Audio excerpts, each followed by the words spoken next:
Hello, I'm Hune and we're back with another Gran Turismo 7 video.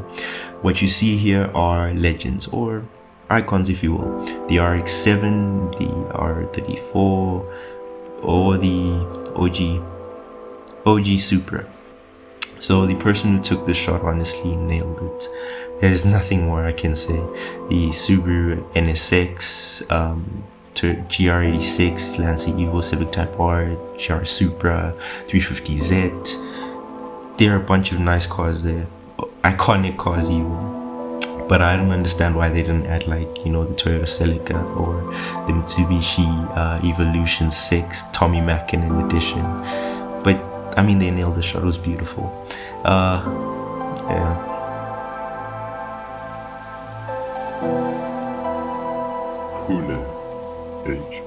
So in that shot was the Civic Type R, which we will be using for today's hot lap video.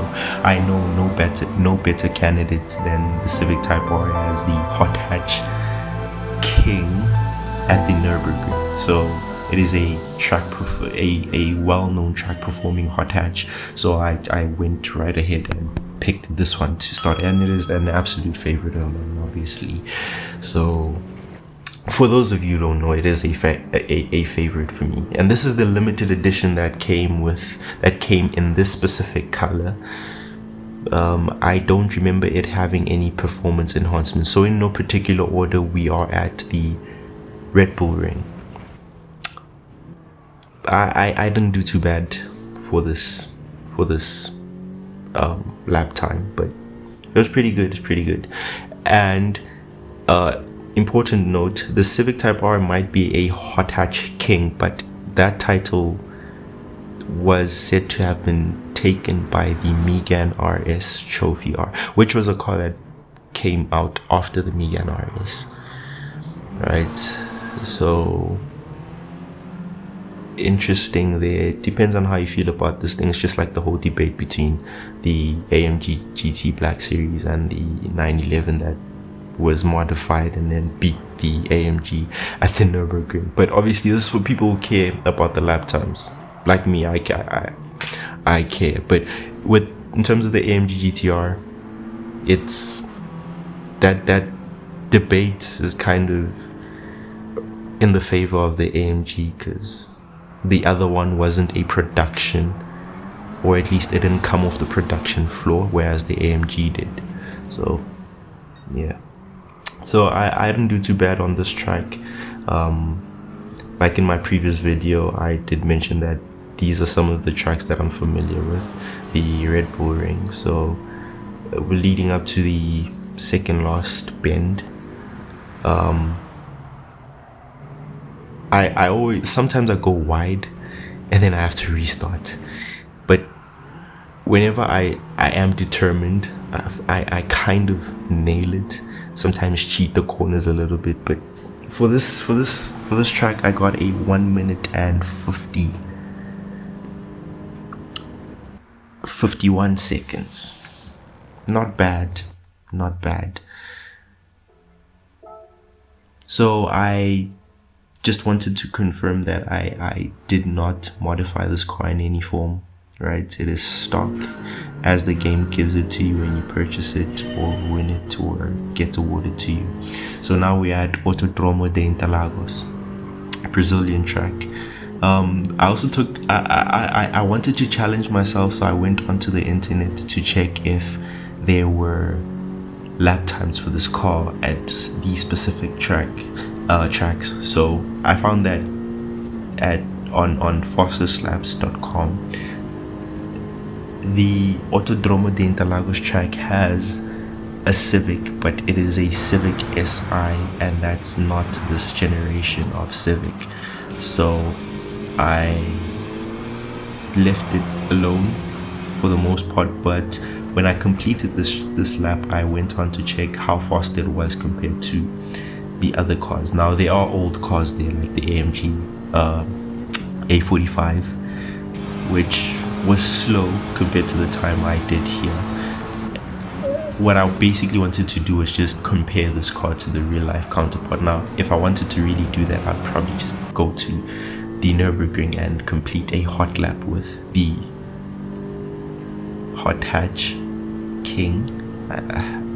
Well, I'm claiming it as the hot hatch king.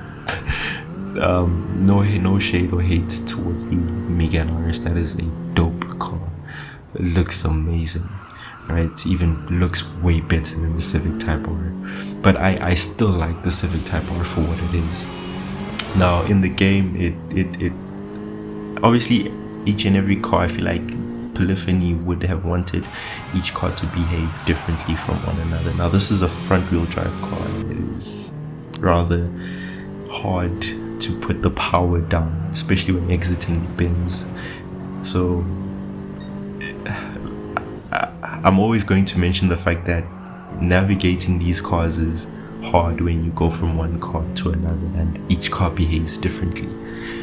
So this is the final stretch at the Brazilian track, and I didn't do too bad. Now this car, on the internet, there is no lap time for it on this track, so I guess I set the official track record. Jokes. But yeah, I did a 1 minute and 53 seconds. I don't know, that's not bad. It's not bad. I don't know if it's good, but I also know it's not bad because there's nothing to compare it to. Maybe I'd have to find someone on YouTube who's done a lap time here. Now we're at Goodwood.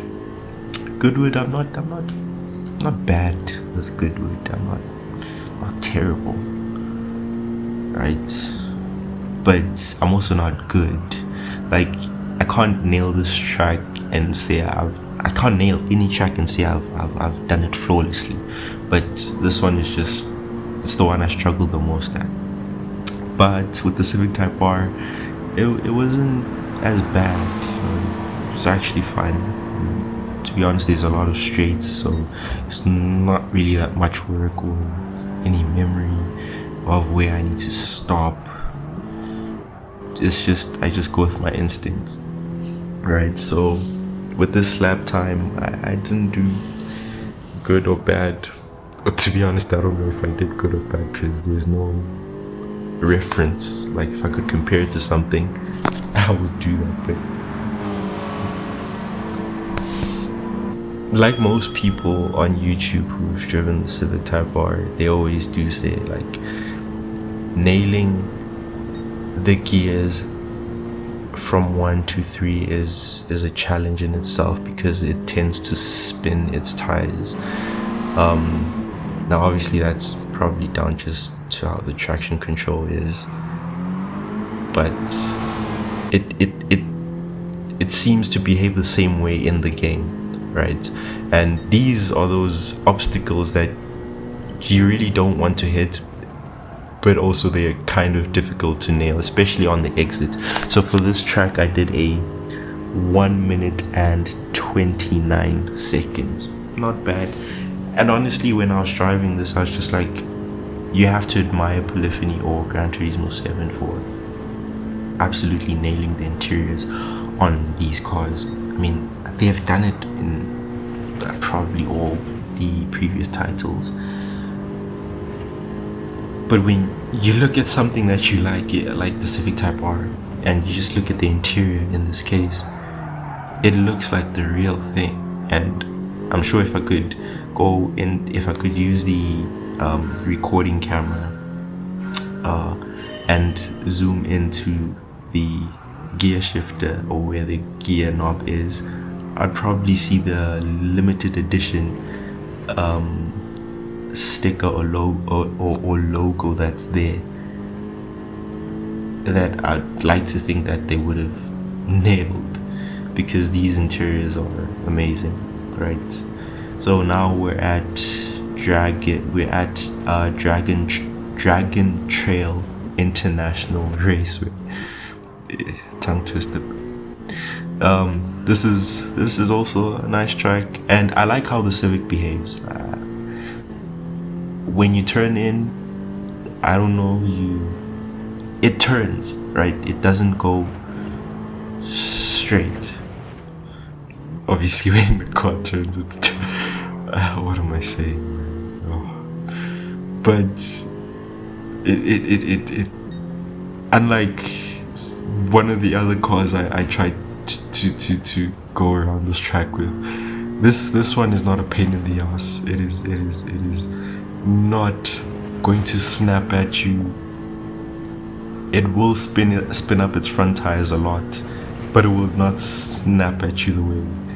You'll just have to stay tuned for that video. The Civic Type R is clean, to say the least. It is clean. It is. So this lap I had to go again because I believed that I was much faster than the time I put down, right? And in the case where you see my a yellow Civic Type R behind in the rear view mirror, it's because that is the ghost. And leading up to the death chicane, I kind of messed up, but like I said, these sequence of bends are really hard to nail. But I didn't do too bad.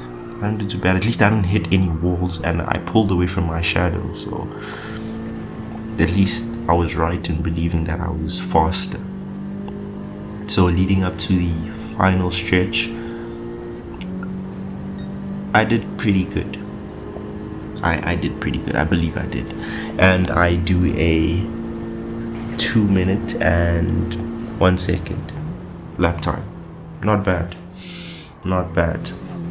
So that is it from me. I really hope you guys liked this video, and stay tuned for more hot laps where I will use different cars and not talk nonsense like I did in this video.